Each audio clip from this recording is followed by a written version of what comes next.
Excuse me, peach স্ন্যাপসে alcohol থাকে কি?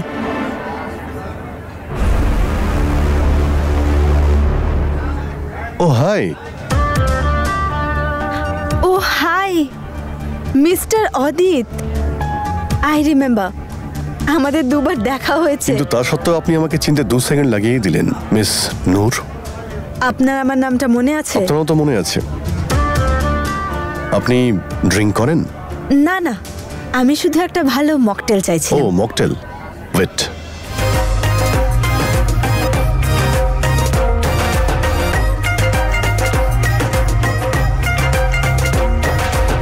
ওয়াও, রিয়েলি নাইস মিউজিক না? দেখুন, আমি ডান্সটা একেবারে খারাপ করি না। চলুন যাই। Sorry, I am not single. কোথায় আপনার বয়ফ্রেন্ড? ও আজ আমার সাথে আসেনি। অ্যাকচুয়ালি আমি আমার সিস্টারের সাথে এসেছি এখানে। ও সিঙ্গেল, আর বেচারির সদ্য ব্রেকআপ হয়েছে। আপনি ওকে গিয়ে জিজ্ঞেস করুন না। কোথায় তোমার সিস্টার? ওই যে ওখানে।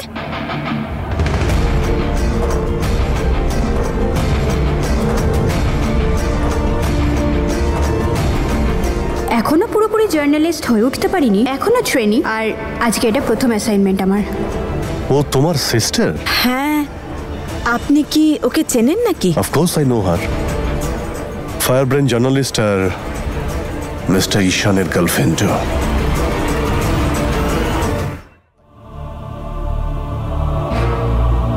অনেক ভালোবাসতে না নিজের ওয়াইফকে, অনেক খেয়াল রাখতে না তার, ওকে সব আনন্দ দিতে চাইতে, ওর সব রকম ছোট বিষয়কে জীবন বানিয়ে নিয়েছিলে তুমি। শুতে বসতে জাগতে ঘুমোতে শুধুমাত্র ওরই কথা ভাবতে থাকতে। যদি ও তোমাকে সত্যিই ছেড়ে চলে যায়, ওকে ছাড়া কি করে বাঁচতে পারবে? এটা ভাবতেও ভয় পেতে? ভয় পেতাম, আমি ওকে খুব ভালোবাসতাম, আমার কাছে সব ছিল। আর আমি ভাবতাম যে আমি যেমন ওর জন্যই ভাবি, ও একইভাবে আমার জন্য ভাবে। কিন্তু না, আসলে তা নয়। ওর মন জুড়ে আমি নয়, অন্য কেউ ছিল। আর আমি এটা তখন জানতে পারলাম যখন আমি ওকে ছেড়ে কাজের জন্য কিছুদিনের জন্য বাইরে গেলাম। আমি বুঝতে পারছি তোমার কষ্ট, তোমার ব্যথা। তোমার অনেক কষ্ট হয়েছে না? অনেক কষ্ট হয়েছিল। যে মানুষটাকে নিজের ওপরওয়ালা ভেবেছিলে, যার জন্য পুরো জীবনটা দিয়ে দিয়েছিলে, সে অন্য কারোর জন্য তোমাকে আঘাত দিল। ও হ্যালো হ্যালো। হাই, আপনি আপনি এখানে? আমি অ্যাকচুয়ালি ফ্রেন্ডের সঙ্গে এসেছিলাম। আই নো এটা কাপল নাইট, কিন্তু মল্লিকা ইজ নট ওয়েল, তো আমার সঙ্গে আসেনি। কিন্তু আমার ভাগ্যটা দেখো, আমার গার্লফ্রেন্ডের জায়গায় ওর বেস্ট ফ্রেন্ডকে পেয়ে গেছি। অ্যান্ড আই এম শিওর ও আমার সঙ্গে ডান্স করে আমাকে অনার নিশ্চয়ই করবে।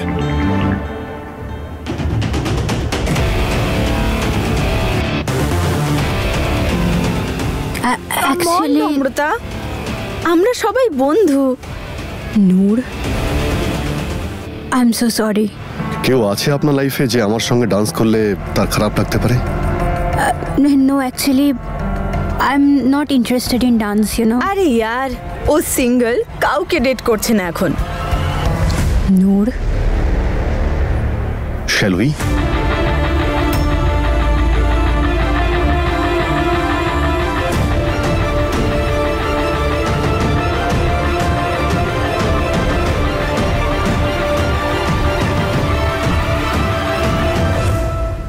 অদ্ভুত এই জীবন। তুমি কাউকে এতটাই ভালোবাসো যে নিজের জীবনের সবটুকু তাকে দিয়ে দাও, এতটা আগলে রাখার পরেও, আর সে তোমাকে অন্য কারোর জন্য ছেড়ে চলে যায়, তোমাকে আঘাত করে। অনেক কষ্ট হয় ভাই।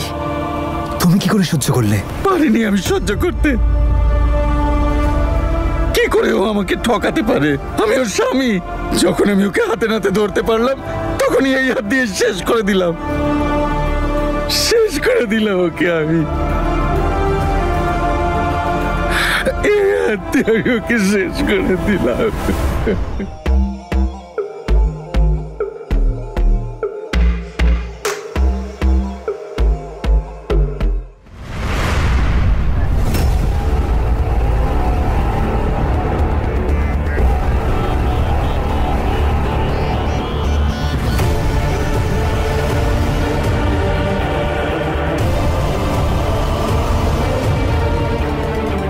মল্লিকা, এবার তুই দেখবি যে তোর অদিত কত সাধু পুরুষ। যেভাবে এখনো নম্রতার সাথে ডান্সে ডুবে আছে, ঠিক সেইভাবেই তোর ভালোবাসাও ডুবে যাবে। স্যার, একটা কথা জিজ্ঞেস করবো আপনাকে, আপনি কখনো কাউকে ভালোবেসেছেন?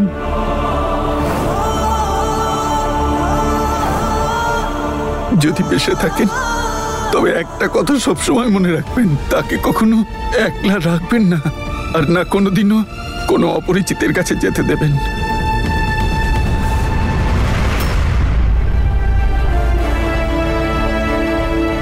আই এম সরি, আমি আপনার সাথে ডান্স করতে পারবো না।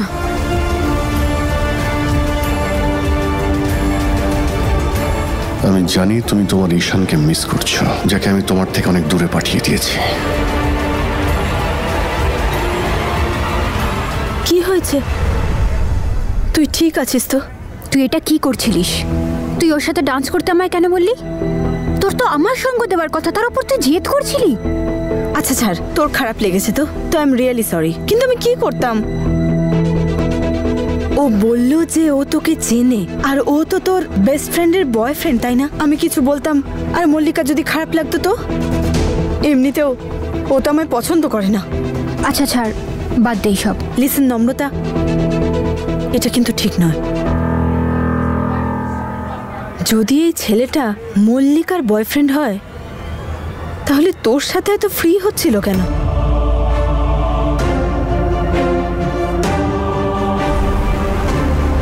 ও এটা কেন বলল যে ও তোর সাথে ডান্স করতে চায়? কে জানে, আমি আজ পর্যন্ত ওকে বুঝতেই পারলাম না। চল, তুই বেশি ভাবিস না, এমনি বলেছে হয়তো, তাই না? ওপরওয়ালা জানা এটাই হয়। হ্যাঁ, আমরা মল্লিকাকে এই ব্যাপারে কিচ্ছু বলবো না। দেখ, লাস্টবারও গৌতমের ব্যাপারে তোর জন্য সমস্যা হয়েছিল, ও আবার উল্টোপাল্টা কিছু না ভাবে। ও না 100% কমিটেড আর ডিভোটেড, দুটোই। ও শুধু আমাকেই ভালোবাসে, আমার ছাড়া আর কারোর দিকে তাকায় না।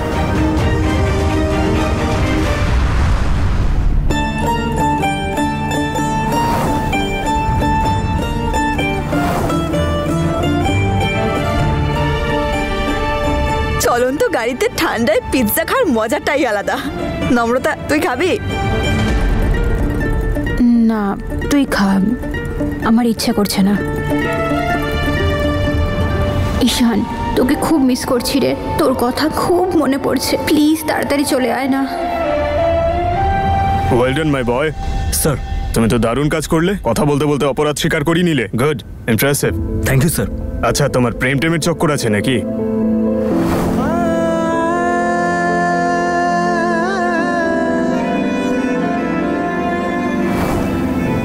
হ্যাঁ স্যার।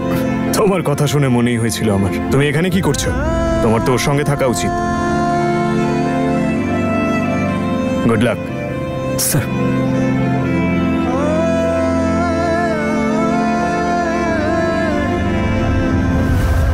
এই নাও, এটা তোমার। আরে মা, আশীর্বাদ করুন আমাকে। আমরা সবসময় একসাথেই থাকবো ঈশান। কারণ আমরা একসাথে থাকার জন্যই জন্মেছি, আমাদের কেউ আলাদা করতে পারবে না, ওপরওয়ালাও না। আমি তো তোর জন্য এত বছর ধরে এই দিনটা উপোস রাখি, কিন্তু এবারে আমি সবাইকে কি বলবো?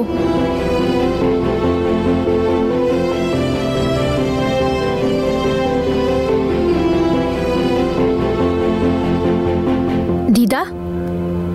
কি রে মা, তুই এত সকাল সকাল উঠে গেলি? দিদা প্লিজ, আজকের দিনটা আমিও উপোস রাখতে চাই।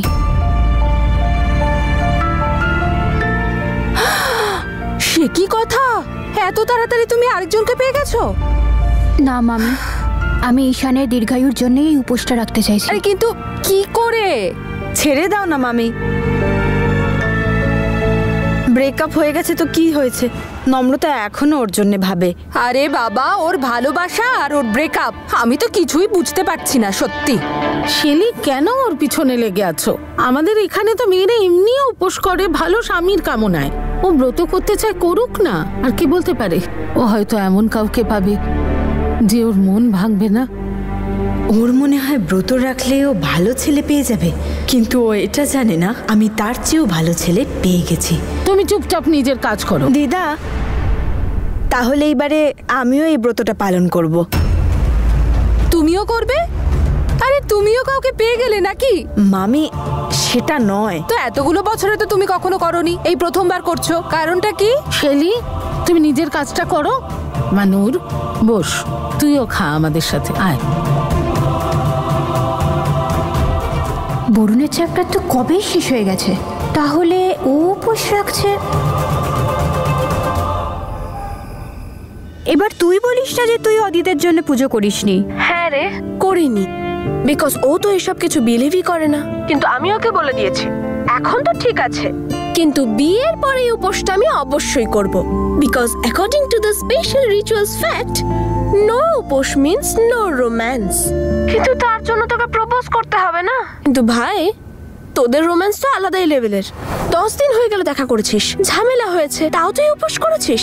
তোর দাদাকে আমি ভালোবাসাটা তো ছেড়ে দিতে পারি না। না ঠিক আছে, কিন্তু অ্যাটলিস্ট ফোন করে তো বল যে তুই না খেয়ে বসেছিস সকাল থেকে। না, অনেকবার ফোন করেছি, আমি আর ফোন করব না। আমাদের ভালোবাসা সত্যি হলে দেখিস ও ঠিক বুঝে যাবে। তাহলে উপোসটা ভাঙবি কি করে? জানি না। চলে আয় মেয়েরা, চাঁদ উঠেছে। আচ্ছা চল, আমি যাচ্ছি এখন। এমনিও আকাশে খুব মেঘ করেছে, দেখলাম চাঁদই বেরোলো না।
একটু বাদে কল ব্যাক করছি।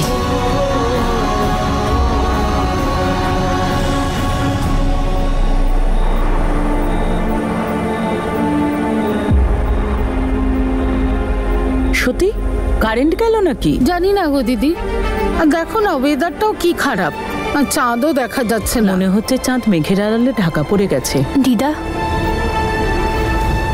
আমি ছাদে যাচ্ছি, চাঁদ বেরোলেই আমি পুজো সেরে নেব। ঠিক আছে মা, সাবধানে যাস।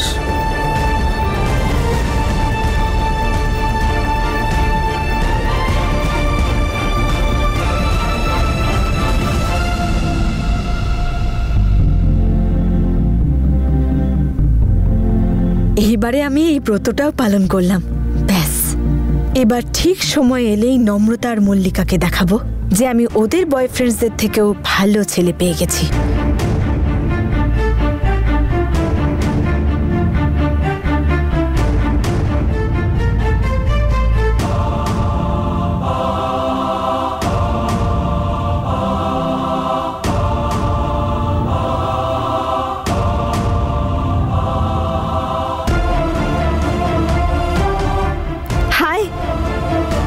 নবরাত্রির শুভেচ্ছা। এবার আমি তোমার জন্য ব্রত পালনও করেছি, ব্যাস। এবার মেঘ সরে গিয়ে চাঁদ দেখা দিলেই আমি আমার ব্রত ভাঙবো। খিদের চোটে আমার প্রাণ বেরিয়ে যাচ্ছে।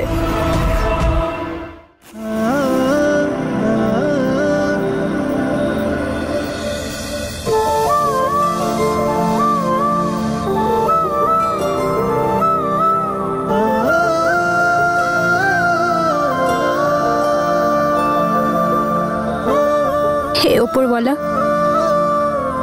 আমার ঈশান যেন দীর্ঘায়ু হয়, ও যেন খুব খুশি থাকে আর সুস্থ থাকে। যদি আজকে একবার ওকে দেখতে পেতাম।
আমাকে না বলে কি করে চলে গেলি? না একটা কল, না একটা টেক্সট। তুই থাকতে পারলি এইভাবে? না, না থাকতে পারিনি, তাই জন্য তো এখানে দাঁড়িয়ে আছি। কতবার কল করেছিলাম, এতবার তোকে কল করার পরেও আমার কাছে কোনো কল আসেনি। তুই ফোন করতে পারতিস, ফোন করিসনি কেন? আমি ফোন করেছিলাম, প্রচুর বার ফোন করেছিলাম, সত্যি বলছি, কিন্তু তোর ফোন তো সুইচড অফ বলছিল। আমি এতটাই দূরে চলে গেছিলাম যে ফোনই লাগছিল না। তুই জানিস আমি একটা মিশনে গিয়েছিলাম, ওখানে আমার ফোনটা পড়ে গিয়ে ভেঙে গেছিল। ফোন ভেঙে যাওয়ার আমার কোনো কষ্ট নেই, ওই ফোনে কত স্মৃতি ছিল আমাদের, এতগুলো SMS যেগুলো আমি রোজ দেখতাম, তোর ফটো রোজ দেখতাম, আর ভাবতাম যে তুই আমার কাছে আছিস। সবকিছু হারিয়ে গেল, সব ডেটা নষ্ট হয়ে গেল। ছেড়ে দে সব, আমি তোর সাথে আর কোনো ভুল বোঝাবুঝি চাই না। তুই শুধু আমার কাছে থাক, সব ঠিক হয়ে যাবে। সব ঠিক হয়ে যাবে, কিন্তু এতদিন আমি একটা কথা বুঝতে পেরেছি। কি? তোকে ছাড়া আমি বাঁচতে পারবো না, একদম না। তোর সাথে আমি সারা জীবনটা কাটাতে পারি, কিন্তু তোকে ছাড়া এক মুহূর্ত না। আমি শুধু তোর সাথে থাকতে চাই, দূরে যেতে চাই না। কিন্তু আমরা কি করে? যেভাবেই হোক আমরা একসাথে থাকবো, এই দূরত্ব আর সহ্য করতে পারছি না। আমি তোকে ছাড়া থাকতে পারবো না নম্রতা।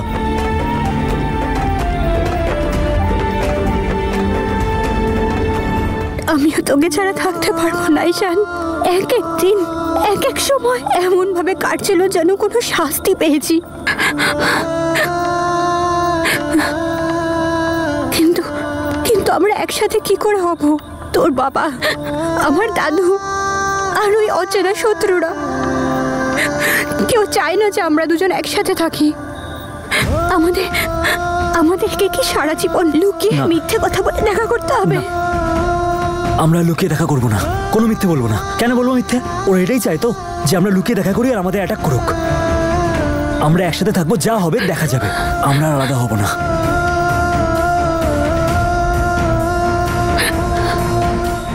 চল আমার সাথে।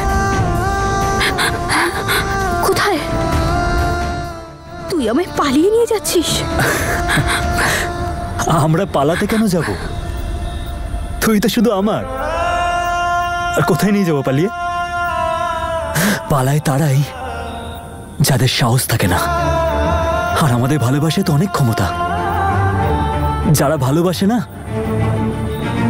তাদের উপর উপরওয়ালা আশীর্বাদ থাকে, আর আমার কাছে তো দুটোই আছে, উপরওয়ালা আর ওনার নম্রতা। আমাদের ভালোবাসাই আমাদের সাহস যোগাবে। চল তো দাদুর কাছে চল। না, একদম না, আমার উপর খুব রেগে যাবে। আমি দাদুর কাছে যেতে পারবো না। তুই আমার সাথে আছিস তো, ব্যাস আমরা সবকিছু সামলে নেব। কিন্তু আমরা আমাদের ভালোবাসা লুকাবো না। যদি আজকে আমরা আমাদের ভালোবাসা লুকাই, তাহলে আমাদের ভালোবাসা হেরে যাবে।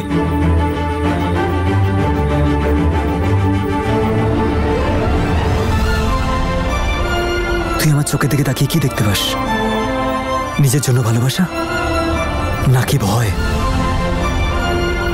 ভালোবাসা। তো ব্যাস, তোর ভালোবাসা আমার সাথে আছে তো, তাহলে ভয় পাবো কেন? তাই তোকে ছাড়া বাঁচা থেকে ভালো আমি শেষ হয়ে যাই। এইসব কথা বলিস না ঈশান। তুই বাঁচার কথা বলছিস, লড়তে দে, লড়তে দে আমাকে ভালোবাসার জন্য। কারণ তুইও জানিস আর আমিও জানি আমরা দুজনে একে অপরকে ছাড়া বাঁচতে পারি না। তুই থাকবি তো আমার সাথে?